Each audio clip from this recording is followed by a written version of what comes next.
Hello, and a massive hello to everybody. How's everybody doing? Hope everybody's having a great weekend. This is 50 pips rocking and rolling, 30th of April, 2017. And no trade calls and recommendations. We're doing this for educational purposes only. So it's going to be hard to keep this one short because there's an awful lot of stuff to talk about, but I'm going to do my best to not ramble on. But again, going into an interesting week, keep in mind that a lot of people are going to be off tomorrow.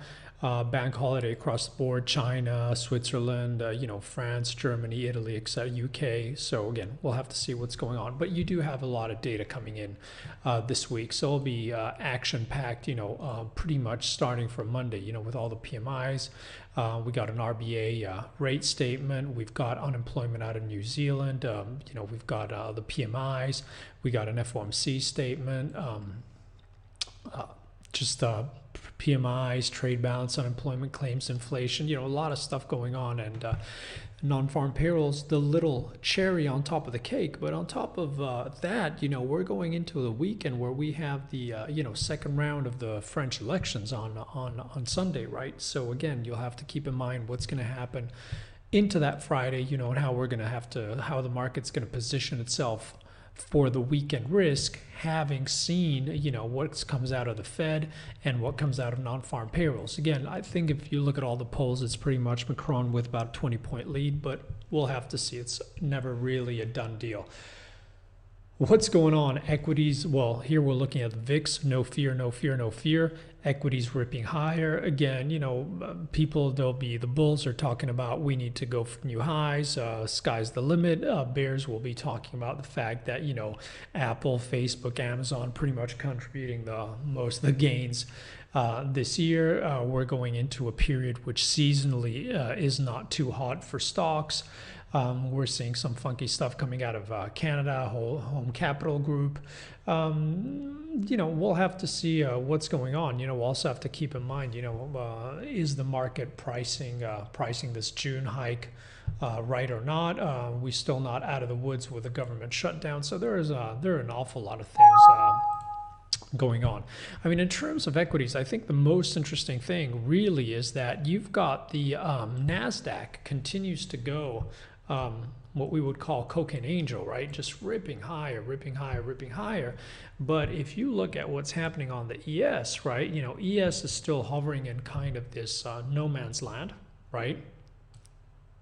After the gap up, we've got the Dow is also, hovering in no man's land, right?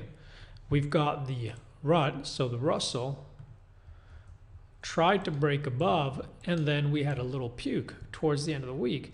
So again, it's an interesting one, and I posted some charts on the blog. I'd really keep an eye. Look at, you have to be a little bit uneasy to a certain extent when you've got the NASDAQ, which is really skyrocketing, but you see all the other indices not so hot. You see basically financials not too hot.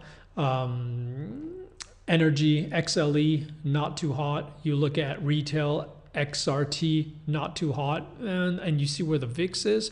I don't know. We'll have to see. But I think it'll be very interesting going into these weaker seasonals, right? The other thing to keep in mind is, again, big question. It's all about the USD, right? It's all the same trade. So what's happening? I think there's two major schools of thought right here. Number one is that we need to go in, fill that gap, and that basically we're still on, everything's beautiful, and we're going to rip back higher, right? And there's a second school of thought which is saying, well, not really. We might actually have to fill this gap, but this is it. We've put in a longer term top, and it's trying to start to rotate down. And of course, the FOMC non-farm payrolls will give us a lot more clarity here. But I think it's a very classical situation where, as always, gaps fill, but they don't have to fill straight away, right? And they don't have to fill, but they have a tendency of filling. So here, I think what I would be looking at is chop around this area we've put in last week and pop back above. You'd expect that gap fill to come quick, and we'd probably prefer to be sellers into this zone if we get there. But watch out, because we could easily just go straight down without filling that gap. So right here, look at this, basically at this 200 DMA to be key, right, in terms of bull bear line. And the way we close here will likely, will likely swing traders to press it one way or the other. So this is really the key. And from this, it's going to fall over on all the other charts. But again, an awful lot of data, and don't forget that you could see some funky action when we have to, position into the weekend, right? So, and what does that mean for some of the other currencies? Well, essentially, it's almost, it's not that interesting really, because it's all the same trade, right? It's all the same chart. So as we said here on yen, we're stuck here, right? We're stuck. We'll have to see, depending on what the DXY does. Are we going to pop back up and move back into the 113s, or are we moving right back down into the 108s? But as long as we're inside this area, we're kind of stuck. And equally, right, in the same vein is what's happening on crude, right? This is our most interesting chart here. So as far as we're concerned, our let me just clear this up. Our what we would call a primary move in terms of percentage play this short in these highs into the 200 is done, right? That's the percentage play. The primary move is finished. Here we'll have to see what's going on. Now, I assume anybody or 99% of the people will say, well, the way this is trading, we're holding above the 200. It's stabilizing here. What you're looking for is you need a little bounce. Now here you'll have some people saying, well, this is a strong bounce because we need to rip back higher, because even if you look on a bigger time frame, if you look at something like a weekly, for example, right, what's happening on a weekly, well, basically, this is not a huge topping pattern. It's just a little bit of a chop. And now we're going to go into seasonals too. And this has to rip back higher, right? And you'll get the bear case, which is saying, well, not so quick, right? Not so quick here. This is very, very heavy. And we expect any rally back into the 51, 52 to be a sell. And it's time to break down, right? Those are the two big things people will be looking at. So again, as usual, when you see markets chopping around this 100, the 50, and the 200 DMA, this is like indecision, right? What we call here is a lot of velocity inside inside the range. So what that means is the bigger longs and the bigger shorts have already made their bed, and they're not really going to be active inside here. One thing I would caution everybody against is just keep in mind that this would be the healthy move, right? But as long as we're stuck here, you see these, there's a lot of chops. So unless you get a lot of Momo coming into the upside and this ripping up higher, just be cautious if it keeps on hovering here, right? Because if that just turns with the dollar equities, et cetera, there's no reason why this couldn't break down straight away. It doesn't have to go back up. It doesn't have to go back into the healthy move. Okay, that's the key point. The market doesn't have to behave in a healthy manner.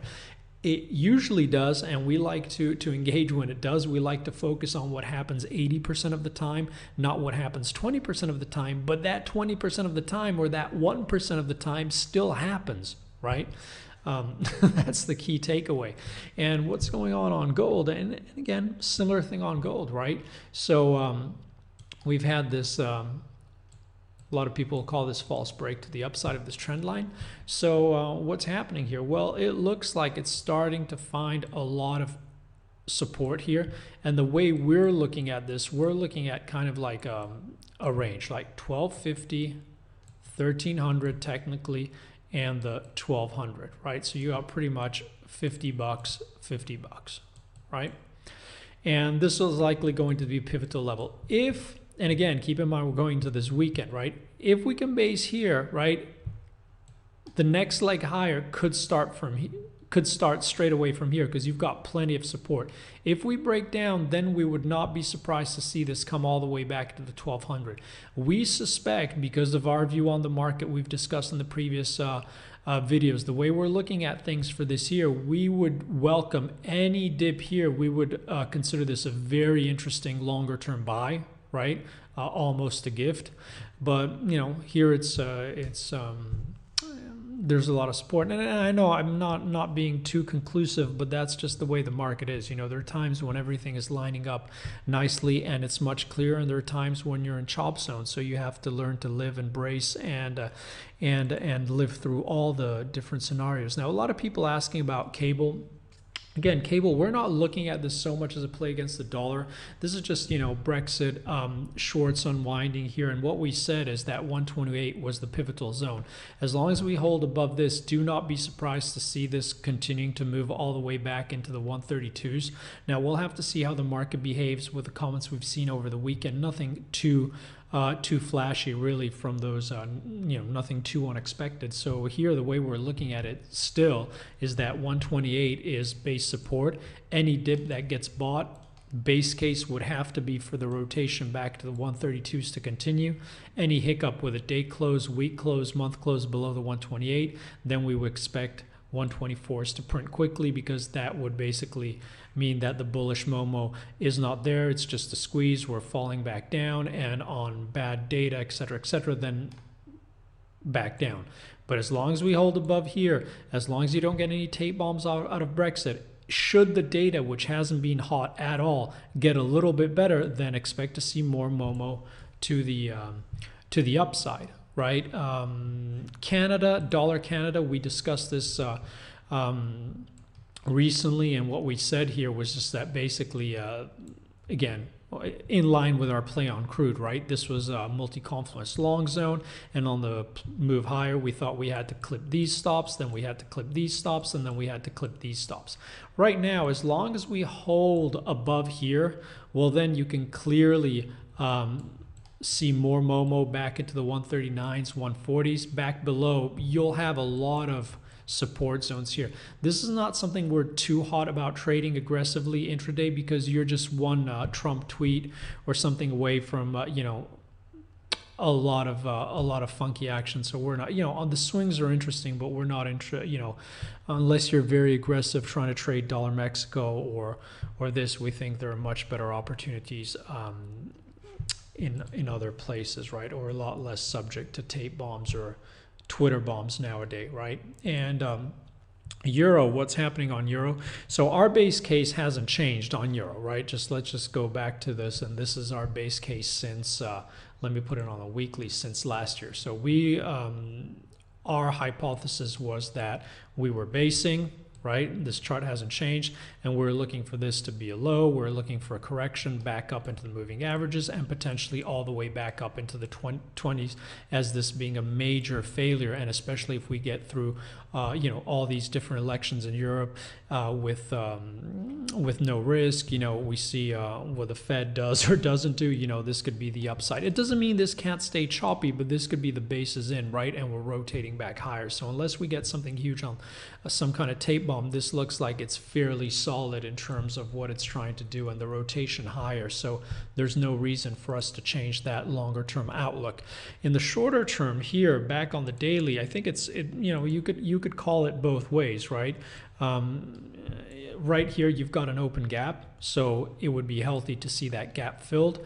And we're chopping around here. So I think here, whether you're long or short, the healthy move would be down, right? Whether you're looking for a move higher or short, most people are probably going to look for failures here to play for a move back down, fill that gap, and then we'll have to see, is that going to actually break down, or most likely with the most recent action with all these, and then we go higher, right? But you see how everything's kind of stuck, chopping around inside these moving averages, and it's not surprising, right? Because we got to get through the Fed, we got to get through non-farm payrolls, we have to get through the French election. So it's quite normal that we're stuck in these ranges, even though we've had gaps. Those gaps are open. If those gaps fill, it doesn't change the bigger term picture at all. So, conditions are still for a lot of choppy ranges, trading inside these broader ranges. But again, it shouldn't surprise anybody, right? It's important to have an understanding of what is likely to happen, and to put yourself in a condition where you understand what the most likely scenario is, what ranges are going to be traded. So, if you're going into pre-big events expecting the market to start moving and trending hardcore, then you've got the wrong expectations. You're likely going to be disappointed. So it's always pays to keep in mind the bigger picture, the event calendar, geopolitical risk, etc., etc., etc. So I hope that was useful. I hope everybody has an awesome day, awesome rest of the weekend. People who have a 3-day weekend. Talk to you guys soon. I'll post a recording. Have an awesome one. Thank you so much for liking. Thank you so much for sharing. Always very, very, very much appreciated, especially all those kind comments on Twitter. Have an awesome one. Bye-bye, guys.